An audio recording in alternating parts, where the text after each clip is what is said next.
வணக்கம் நண்பர்களே, இது உங்கள் கதை உலகம். எங்க பதிவுகளை லைக் பண்ணுங்க, ஷேர் பண்ணுங்க. எங்க சேனலுக்கு சப்ஸ்கிரைப் பண்ணி பக்கத்துல இருக்க பெல் ஐகானையும் பிரஸ் பண்ணுங்க. அப்பதான் என்னுடைய பதிவுகள் உடனுக்குடன் உங்களை வந்து சேரும். ஃப்ரெண்ட்ஸ், சுழல் பகுதி 22. இந்த கதையோட முன்னாடி பாகங்களை கேட்கணும்னா கீழே டிஸ்கிரிப்ஷன் பாக்ஸ் லிங்க் இருக்கு, அதுல கேட்கலாம். கதை. ஸ்வரூபா கணிகையச்சேரியில் இருந்த தனது மாளிகையின் உப்பரிகையில் தனியாக வீற்றிருந்தாள். இன்று பாடுவதற்கோ ஆடுவதற்கோ மனம் ஒப்பவில்லை. தேகமே ஆத்மா என்று எண்ணிக்கொண்டிருக்கும் பல்லவ நாடு அடலேறுகளுக்கு இவளது தேகம்தான் பரமாத்மா. பல்லவ இள நெஞ்சங்களை தனது சேலை நுனியில் முடிந்து கொண்டிருந்ததால் அவளது மாளிகை எப்போதும் இளைஞர்களால் நிரம்பி இருக்கும். திடீரென்று போர் மூண்டால் நாட்டில் உள்ள அத்தனை வீரர்களையும் அணிதிரட்ட வேண்டிய பணியே இருக்காது. தளபதி உட்பட அத்தனை வீரர்களும் ஸ்வரூபாவின் மாளிகையில் தான் தவமிருப்பார்கள். அங்கிருந்து நேராக போர்க்களம் செல்ல வேண்டியதுதான். இன்று எனக்கு காய்ச்சலாக இருக்கிறது. எனது தேகம் ஓய்வு கேட்டு என்னை இறைஞ்சுகிறது. இன்று மட்டும் யாரையும் உள்ளே அனுமதிக்காதே, தாய் மாதங்கியிடம் கண்டிப்புடன் கூறியிருந்தாள். புகார் நகரத்தில் இருந்து ஒரு வணிகர் வந்திருக்கிறார். முத்துக்களை விற்பவராம். உனக்கு ஒரு முத்தங்கியை பரிசீலிக்க வேண்டும் என்று விரும்புகிறார், மாதங்கி கூறினாள். அங்கியை பூட்ட வேண்டும் என்று வருகிறார்கள். அங்கியை பூட்டிக் கொண்டால் கோபப்படுகிறார்கள். யாராக இருந்தாலும் இன்று எனக்கு ஓய்வு, விரக்தியுடன் கூறினாள் ஸ்வரூபா. ஒரு நாள் சம்மாதிப்பினை இழக்க வேண்டியுள்ளதே என்கிற விசனத்தோடு அகன்றாள் மாதங்கி. பாலாற்றின் கரையில் இருந்தது கணிகையச்சேரி. பாலாறு பொங்கி பெருக, பால்நிலவு குளிரை பொழிய, முப்பாலில் கடைப்பாலில் அந்த இரவினை தோய்த்து வாலிபர்களுக்கு பரிமாறும் கணிகையர் வசிக்கும் பகுதி. பாலாற்றில் நீரில்லை என்றாலும் குளிர்காற்று ஸ்வரூபாவின் உப்பரிகை மண்டபத்தில் வந்து மோத இருக்கையில் சரிந்திருந்த அவளது கூந்தல் காற்றில் அலைமோதியது. அந்த அமைதியை அணுவணுவாக அவள் உள்வாங்கிக் கொண்டிருந்த வேளையில் காற்றில் ஒரு கம்பீர குரல் மிதந்து வந்தது. வானூறு மதியை அடைந்ததுன் வதனம், மறிக்கடல் புகுந்ததுன் கீர்த்தி, கானூறு புலியை அடைந்ததுன் வீரம், கற்பகம் அடைந்ததுன் கரங்கள், தேனூறு மலரால் அரியிடம் புகுந்தால் செந்தழல் அடைந்ததுன் தேகம், நானும் என் கலியும் எவ்விடம் புகுவோம் நந்தியே நந்தையா பரணே. ஸ்வரூபா சுவாசிக்க மறந்து அமர்ந்திருந்தாள். என்ன குரல்! பிசிலில்லாத துவனி. பாடலின் பொருள் புரியவில்லை என்றாலும் அதன் லயம் அவளை பிரமிக்க வைத்தது. அந்த குரல் அருகே ஒலிக்க எழுந்து சென்று உப்பருகையிலிருந்து எட்டி பார்த்தாள். இளம் துறவி ஒருவர் வீதியில் பாடியபடி சென்று கொண்டிருந்தார். கம்பீரமான உருவம். சுருள் சுருளாக வளர்ந்திருந்த தனது தலைமுடி கற்றையை நாரினால் முடிந்திருந்தார். நீண்ட காவி அங்கி ஒன்றை அணிந்திருந்தார். ஒரு கையில் திரிதண்டமும் வைத்திருந்தார். அந்த பாடலாலும் அவரது கம்பீர குரலாலும் கவரப்பட்டவள் பணிப்பெண்ணை அவசரமாக அழைத்தாள். சுகுணவல்லி, ஓடிச் சென்று அந்த துறவியை அழைத்து வா, அவருக்கு பாத பூஜை செய்ய வேண்டும், ஸ்வரூபா கூற அந்த பணிப்பெண் ஓடி சென்றாள். ஸ்வரூபா விரைவாக கீழே சென்று ஒரு குடத்தில் நீர் எடுத்து வாயிலுக்கு விரைந்தாள். அவரது திருவடிகளை தாம்பாளத்தில் வைத்து அதனை கழுவி அந்த நீரை தனது தலையில் பிரகோஷித்து கொண்டாள். எனது பாதங்களை கழுவும் அளவுக்கு நான் இன்னும் தேச சஞ்சாரம் செய்யவில்லை அம்மணி. ஏதோ எனக்கு தெரிந்த பாடல்களை பாடிக்கொண்டு பிச்சை எடுத்துக்கொண்டு திரிகிறேன். துறவி வேடத்தில் இருந்த தந்திவர்மன் கோகிலவாணி என்ற 4 மகன்களில் கடைசி மகனான குணமல்லன் கூறினான். சுவாமி, நான் மிக கொடிய பாவங்களை செய்பவள். இந்த பாரத மண்ணில் பாயும் அத்தனை புண்ணிய நதிகளையும் சேர்த்து என் மீது வார்த்தால் கூட நான் புனிதவதியாக மாட்டேன். இருப்பினும் இப்போது தங்களுக்கு நான் செய்த பூஜை தங்கள் திருவடிகளுக்கு மட்டுமல்ல, கம்பீர ஆலய மணியாக ஒலிக்கும் தங்களது குரலுக்கும் தங்களது பாடலுக்கும் சேர்த்துத்தான் பூஜை செய்கிறேன், ஸ்வரூபா கூறினாள். அவளை ஆச்சரியத்துடன் பார்த்தான் குணமல்லன். எல்லாமே தழைக்கீழாக நடக்கின்றதே. தன்மையுடன் நடக்க வேண்டிய அரசியான அக்கல நிம்மடி அகந்தையுடன் திரிய, தான் ஈன தொழில் புரிகிறோம் என்று தன்னையே நொந்து கொண்டு தன்மையுடன் இவனை வணங்குகிறாள் இந்த கணிகை. உனக்கு என்ன வேண்டுமோ கேள், குணமல்லன் அவளை அன்புடன் நோக்கினான். ஊர் தேவைக்கு இருப்பவள் நான், எனக்கு என்ன சுவாமி தேவை? நீங்கள் இன்னொரு முறை அந்த பாட்டை பாட வேண்டும். அதை நான் கற்றுக்கொள்ள ஆசைப்படுகிறேன். ஸ்வரூபா வேண்ட ஆசனம் ஒன்றில் அமர்ந்தாள். குணமல்லன், பிச்சை எடுக்கும் துறவியின் பாடலை சிலாகித்து கேட்கிறாய். ஊரே உனது பாடலை கேட்க துடிப்பதை நான் அறிவேன் என்றவன் மீண்டும் அந்த பாடலை பாடத் தொடங்கினான். வானூறு மதியை அடைந்ததுன் வதனம், மறிகடல் புகுந்ததுன் கீர்த்தி என்று பாடி முடித்தான். சுவாமி, இந்த பாடலை நான் பாடி காட்டுகிறேன், சரியா என்று கூறுங்கள். குணமல்லன் பாடிய பாடலை அதே லயத்துடனும் இனிமையுடனும் பாடினாள் ஸ்வரூபா. அருமை!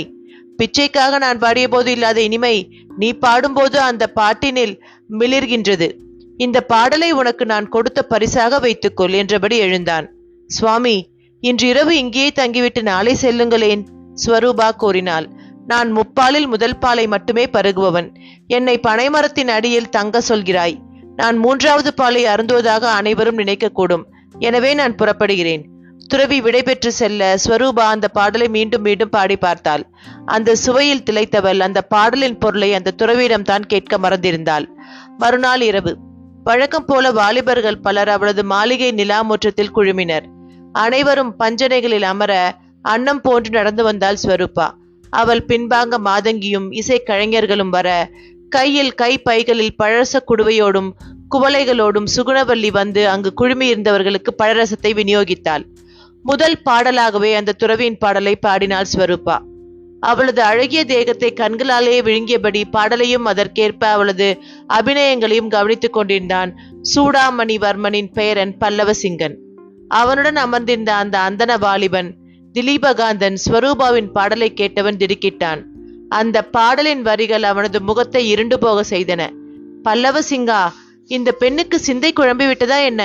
இப்படி ஒரு பாடலை பாடுகிறாள். தான் பாடும் பாடல் ராஜ துரோகம் என்பதை அவள் அறிவாளா?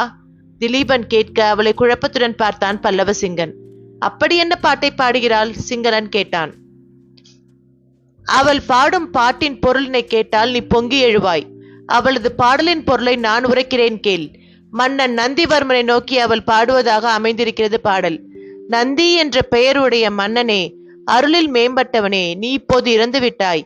எனவே உன் முகத்தின் ஒளி வானத்தில் உள்ள நிலவில் சேர்ந்து விட்டது. உன் புகழ் கடலில் மூழ்கிவிட்டது. உன் வீரம் காட்டில் வாழும் புலியிடம் சேர்ந்து விட்டது. உன் கொடைத்திறம் கற்பக மரத்திடம் சேர்ந்து விட்டது. உனக்கு மங்களங்களை அளித்துக் கொண்டிருந்த திருமகள் திருமாலிடம் சேர்ந்து விட்டார்.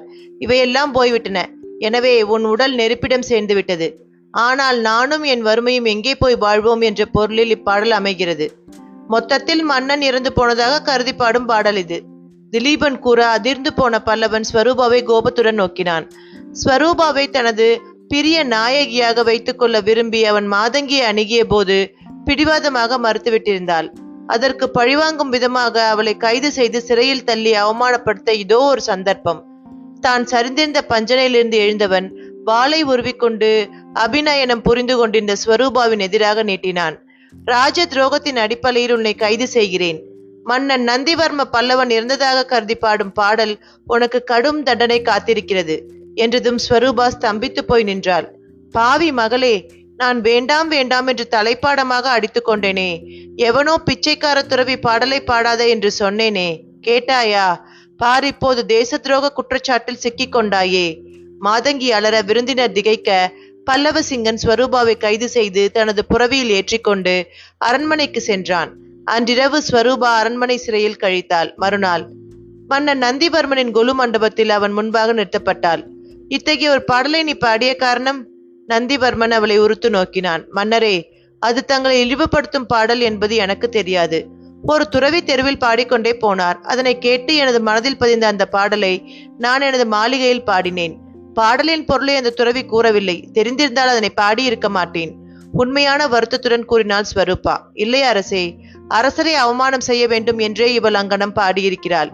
இவளுக்கு தக்க தண்டனை கொடுக்க வேண்டும். பல்லவசிங்கன் கூற மன்னன் அவளை யோசனையுடன் நோக்கினான். நீ சந்தித்த அந்த துறவியை இந்த அவையில் நீ நிறுத்த வேண்டும். அவர் என் முன்பாக தோன்றும் வரை நீ சிறையில் தான் இருக்க வேண்டும். நந்திவர்மன் கூற ஸ்வரூபா அமைதியாக நின்றாள். மிக நன்றி அரசே. சிறையில் இருப்பதால் சிறிது காலம் ஆடவர்களின் தொந்தரவின்றி நாம் நிம்மதியாக இருக்கலாம். குறிப்பாக அன்றாடம் எனது மாளிகைக்கு வந்து என்னை பெண்டாள முயற்சிக்கும் உங்கள் உப தளபதியின் தொல்லை இல்லாமல் இருக்கும். ஸ்வரூபா கூற பல்லவசிங்கனுக்கு அவமானம் பிடுங்கி தின்றது. காவலர்களுடன் சிறைச்சாலைக்கு நடந்தாள். ஸ்வரூபாவின் நல்ல காலம். மறுநாளை தெருவில் பாடிக்கொண்டு சென்ற குணமலனை கண்ட சுகுணவல்லி ஓடோடி சென்று அவரை தடுத்தாள். சுவாமி, நீங்கள் ஸ்வரூபாவுக்கு கற்றுத்தந்த பாடலை அவர் பாடினார். அதனை கேட்ட உபதளபதி அவர் தேச துரோகம் செய்துவிட்டார் என்று குற்றம் சுமத்தி அவரை கைது செய்து சிறையில் அடைத்து விட்டார். தாங்கள் தான் அவரை காப்பாற்ற வேண்டும் என்று புலம்ப மாதங்கி சுகுணாவுடன் அரண்மனைக்கு சென்றான். ஸ்வரூபா மீது தவறில்லை. அந்த பாட்டை இயற்றி இசையமைத்து பாடியவன் நான் தான் என்றதும் மன்னன் நந்திவர்மன் முன்பாக நிறுத்தப்பட்டான் குணமல்லன். ஸ்வரூபாவும் கொலு மண்டபத்திற்கு வரவழைக்கப்பட்டார். எனது மகன் இறந்து விடுவது போன்று பாடியது நீர்தானே? ஆத்திரத்துடன் கேட்டாள் அக்கலா. தனது சக்கலத்தி கோகிலவாணியின் கடைசி மகன் குணமல்லனுடன் தான் உரையாடி கொண்டிருக்கிறோம் என்பதை அவள் அறியவில்லை. ஆம், நான் தான் அங்கனம் பாடினேன். நான் பாடியது உண்மை. மன்னர் தனது உயிரை இழக்கப் போவது உண்மையே. குணமல்லன் அங்கனம் கூறியதும் அவையே அதிர்ந்தது. என்ன துணிச்சல் உமக்கு? தலைமை அமைச்சர் கோபத்துடன் எழுந்தார். குணமல்லன் நந்திவர்மனை அமைதியாக பார்த்தான். அரசரே, நான் தரும் விளக்கத்தை சற்றே கேளுங்கள். சிம்மவர்மன் காலம் முதல் நமது பல்லவத்தின் பொக்கிஷமான அத்திமலை தேவனின் தேவ உடும்பர சிலையை தேடி கண்டுபிடிக்கிறோம் என்று பல்வேறு மன்னவர்களும் சபதம் எடுக்கிறார்கள். ஆனால் அவர்கள் இறக்கும் போது அவர்கள் செய்யும் சபதங்களும் அவர்களுடன் இருக்கின்றன. எனவே அவர்கள் சொன்னதை செய்யாமல் இருந்ததால் அவர்கள் இன்னமும் உயிருடன் தான் இருப்பதாக கொள்ள வேண்டும். ஆனால் பூர்ணத்துவத்துடன் அத்திமலை தேவனின் சிலையை கண்டெடுத்து அதை மீண்டும் அத்திமலையில் பிரதிஷ்டை செய்த பிறகே சுனதை செய்தவன் என்கிற பெருமையோடு மரணத்தை எய்துவீர்கள். அவனிசிம்மரும் பல்லவ மலனும் மகாமலனும் ராஜசிம்மனும் உங்கள் தந்தை தந்திவர்மனும் அடையாத பெரும் புகழை அடைவீர்கள் என்கிற பொருளை வஞ்சக புகழ்ச்சி அணியில் பாடினேன். அவ்வளவே. நான் பாடியதில் தவறு இருப்பதாக நான் நினைக்கவில்லை. தவறு என்றால் நீங்கள் தரும் தண்டனையை ஏற்றுக்கொள்கிறேன். அண்ணன்மாரின் ஆலோசனைப்படி மிக அழகாக வலையை விரித்தான் குணமல்லன். கோகிலவாணியின் குடும்பமே தீயில் கருகி இறந்துவிட்டதாக காவலர்களை கூறிய பிறகு நடுவயது துறவியாக நிற்கும் குணமல்லன் மீது எப்படி நந்திவர்மனுக்கு சந்தேகம் பிறக்கும்? உண்மையாகவா? நான் அத்திமலை தேவனை கண்டுபிடிப்பேனா? ஆர்வத்துடன் கேட்டான் நந்திவர்மன். என்னுடைய ஆசான் துறவி ஒருவர் இருக்கிறார்.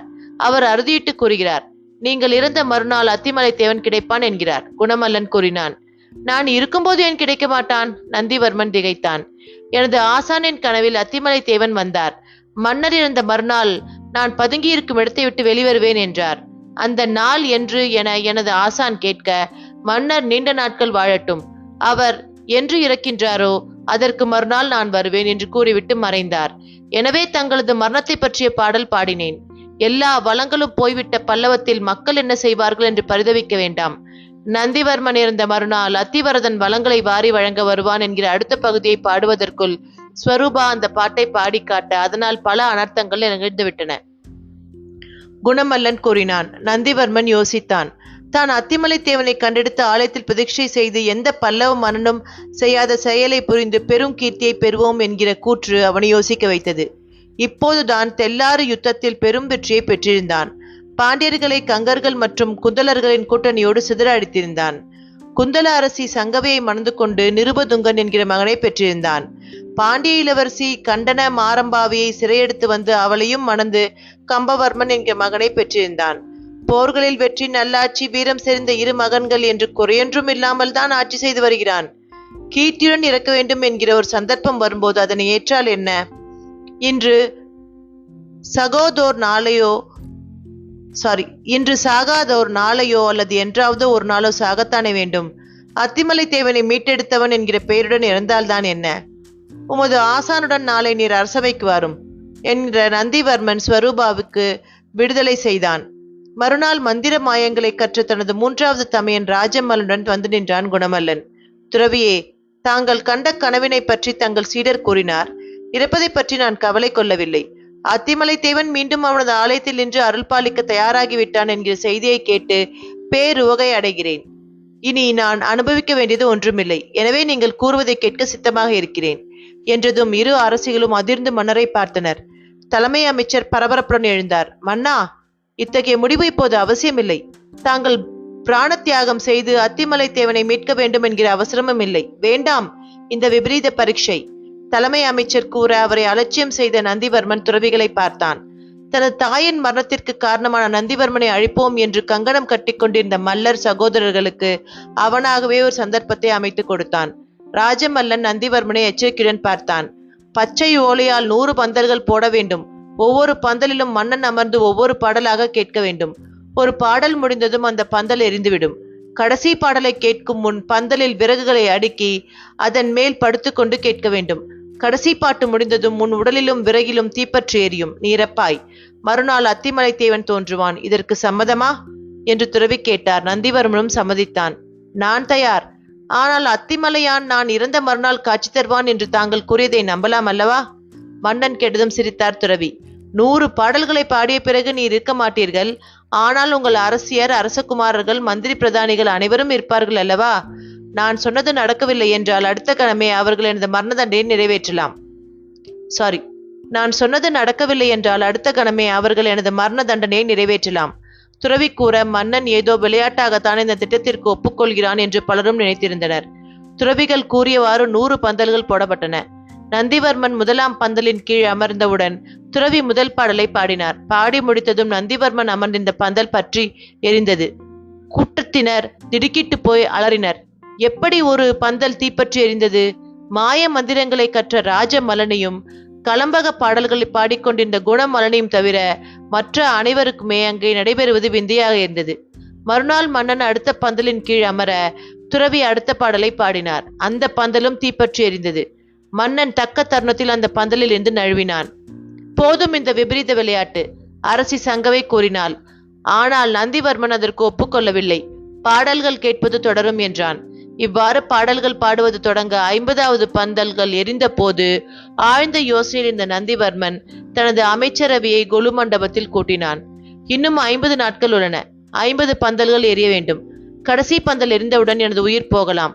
உயிர் போவதை பற்றி எனக்கு கவலை இல்லை. பல்லவம் எழுந்த பொக்கிஷமான அத்திவர்தனின் சிலையை மீண்டும் கண்டெடுத்து ஆலயத்தில் பிரதிஷ்டை செய்வதற்காக தனது இன்னுயிரை ஈந்தான் நந்திவர்மன் என்று வருங்காலம் கூறட்டும். 50 பாடல்கள் பாடப்பட்ட நிலையில் நான் எனக்கு பிறகு வாரிசு பிரச்சனை ஏற்படக்கூடாது என்பதால் ஒரு திட்டத்தை அறிவிக்கிறேன். நமது பல்லவத்தை வடபல்லவம் தென்பல்லவம் என்று 2 பகுதிகளாக பிரிக்கிறேன். தென் பல்லவத்தின் தலைநகரம் மாவிளக்கையும் வடபல்லவத்தின் தலைநகரம் காஞ்சியாகவும் இருக்கட்டும். வடபல்லவத்தை பட்டத்து அரசி சங்கவை பிரார்த்திக்கும் எனக்கு பிறந்த நிருபதுங்கவர்மன் ஆழ்வான். தென்ன பல்லவத்தை எனக்கும் கண்டன் மாரம் பாவைக்கும் பிறந்த கம்மவர்மன் ஆழ்வான். போர்க்காலங்களில் 2 பல்லவர்களும் தங்கள் படைகளை ஒன்று திரட்டி போர் புரிவர். 2 அரசிகளுக்கிடையே பட்டத்துக்காக நடைபெற்று கொண்டிருந்த பனி யுத்தத்தை இந்த பிரிவினையின் மூலம் தீர்த்து வைத்தான் நந்திவர்மன். நந்தியின் தலை கொய்யப்படும், தொண்டை கிழியும் என்று உதயச்சந்திரனிடம் பல்லவத்தின் அழிவை பாடலாக பாடி எச்சரித்திருந்தார் சாயாவக்ரர். அவர் கூறியது போல தொண்டை என்கிற தொண்டை நாடு 2ஆக கிழிந்தது. பல்லவத்தின் 2 கூறாக பிரித்துவிட்டு தொடர்ந்து துறவியின் பாடல்களை கேட்க துவங்கினான் நந்திவர்மன். துறவி தொடர்ந்து பாடல்களை பாட தொடர்ந்து பந்தல்களும் எரிந்தன. கடைசியில் ஒரே ஒரு பாடல் மட்டும் பாட வேண்டியிருந்தது. ஒரே ஒரு பந்தல் மட்டும்தான் எரிய வேண்டியிருந்தது. வேண்டாம் மன்னரே, கடைசி பாடலை கேட்காமல் இருந்து விடுங்கள். மாரம் பாவையும் சங்கவியும் இருபுறமும் நின்று இறைஞ்சினார்கள். நான் என்றாவது ஒரு நாள் மறையத்தான் வேண்டும். ஆனால் காஞ்சிக்கு மீண்டும் அத்திமலை தேவன் கிடைத்தால் பல்லவம் மீண்டும் பொலிந்து நிற்கும். பல்லவம் பழைய பெருமைகளுடன் நிமிர்ந்து நிற்கும் என்று நந்திவர்மன் தனது செல்வங்களான நிருபதுங்கனையும் கம்பவர்மனையும் தன் அருகே அழைத்தான். நாளை நான் மடிந்து போனால் எனது கிரியைகளை தர்மவனத்தில் செய்யுங்கள். அத்திமலையான் சிலையை அத்திமலையில் பிரதிஷ்டை செய்துவிட்டு தற்போது அங்குள்ள வரதநாராயணனை மீண்டும் ஸ்ரீவரதத்திற்கு எழுந்தள்ள செய்துவிடுங்கள் என்றான். 2 மனைவிகளும் வாஞ்சியுடன் நோக்கினான். சங்கவை, மாரம்பாவை, உங்கள் இருவருக்கும் இடையே உள்ள பிணக்குகளை அகற்றவே பல்லவத்தை 2ஆக பிரித்தேன். 2 பல்லவங்களுக்கும் ஆன்மா ஒன்றே. அது அத்திமலையில் உள்ளது. ஒற்றுமையாக இருங்கள். அஸ்வத்தாமா தொடங்கி 3ஆம் நந்திவர்மனான எனது காலம் வரையில் பல்லவம் பல சாதனைகளை பார்த்துள்ளது. எனது ஆட்சியில் போர் வெற்றிகள் ஏராளம். இருப்பினும் அத்திமலையானை மீண்டும் கண்டெடுப்பதற்காக எனது இன்னுயிரை ஈந்தேன் என்கிற பெருமை யாருக்கு கிடைக்கும்? அந்த திருப்தியோடு நாளை நான் புறப்படுகிறேன் என்று கூற 2 அரசிகளும் அழுகை தாழாமல் கதற ஆரம்பித்தனர். மறுநாள் சூரியன் உதித்தது. நந்திவர்மனின் வாழ்வில் கடைசி நாள். நந்திவர்மனின் வாழ்வு மட்டுமா? நந்திவர்மனோடு பல்லவமும் பொசுங்க போகிறது அல்லவா? துறவியின் கடைசி பாடலுக்காக அமைக்கப்பட்டிருந்தது பந்தல் சற்றே பெரிதாக இருந்தது. பந்தலின் கீழே இருக்கைக்கு பதிலாக விறகு கட்டைகள் அடுக்கப்பட்டிருந்தன. துறவிகள் இருவரும் பந்தலின் முன்பாக தயார் நிலையில் நின்றனர். மன்னரும் தயாராக வந்து நின்றார். நந்தி கலம்பத்தின் நிறைவை காண மக்கள் கூட்டம் அலைமோதியது. இதுவரை கேட்டிருந்த நந்தி கலம்பக பாடல்களில் வீரமும் நகைச்சுவையும் கலந்து காணப்பட்டது. நந்திவர்மன் வெள்ளை வேட்டியை அணிந்து வெள்ளை வஸ்திரத்தால் மார்பை மூடியிருந்தான். மேனியில் அணிகலன்கள் எதுவும் இல்லை. நிதானமாக அந்த பந்தலை நோக்கி நடக்க கூட்டம் அமைதியாக அவனை நோக்கி கொண்டிருந்தது. இளம் துறவி பாடத் துவங்கினார். வானுரு மதியை அடைந்ததுன் வதனம் மறிகடல் புகுந்ததுன் கீர்த்தி என்று பாடத் தொடங்கினார். துறவிகள் பாடி முடித்திருக்க மாட்டார்கள். பந்தலோடு சேர்ந்து சிதை பகுதி எரியத் தொடங்க பந்தல் முறிந்து சிதையின் மீது விழ அதற்கு பிறகு நந்திவர்மன் யாராலும் காண முடியவில்லை. நந்திவர்மன் புகழ் ஓங்குக என்று அலறியபடி மக்கள் கூட்டம் முண்டியடித்து வர தலைமை அமைச்சர் தலையசைக்க காவலர்கள் கூட்டத்தை கட்டுப்படுத்த துவங்கினர். நந்திவர்மனின் சிதையில் இருந்த சாம்பலை எடுத்து நெற்றியில் பூசுவதற்காக மக்கள் முண்டியடிக்க தலைமை அமைச்சரின் கண்கள் பாடிய துறவிகளை தேடின. அந்த கலேபரத்தில் துறவிகள் இருவரும் காணாமல் போனார்கள் என்பதை அறியவே அரண்மனை அதிகாரிகளுக்கு தாமதமானது. தன்னை தீயிட்டு கொளுத்தி தனது மகன்களை காப்பாற்றிய கோகிலவாணியின் மகன்கள் திறம்பட ஒரு நாடகத்தை ஆடி நந்திவர்மனை பழிதீர்த்த கதைதான் நந்தி கலம்பகம். நந்தி கலம்பத்திற்கு பிறகு பல்லவம் 2 கூறுகளாக செயல்பட துவங்கின. தொடரும்.